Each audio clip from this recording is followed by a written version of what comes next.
कोल्हापूरमधल्या शिवाजी पुलाचं रखडलेलं काम तात्काळ पूर्ण व्हावं यासाठी सर्वपक्षीय कृती समितीच्या वतीनं आंदोलन करण्यात आलं। शिवाजी पुलाच्या कामाच्या आडवी येणारी झाडं आणि ऐतिहासिक पाण्याची टाकी तात्काळ काढावी यासाठी आंदोलक आक्रमक झाले।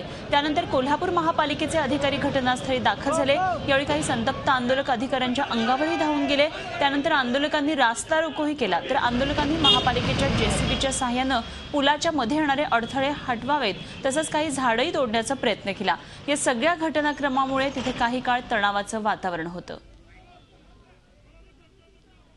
सरकारी अधिकाऱ्यांच्यामुळे ह्या कामाला विरोध होत आहे, तर यामध्ये कोल्हापूरवासियांचा असंतोष आज दिसून आला, म्हणून आम्ही आज आंदोलन केलं। या ठिकाणी हेतू पुरस्सर कॉन्ट्रॅक्टरला वर्क ऑर्डर दिली, काम करायला लावलं आणि हिनीच बंद अडथळे उभा केले।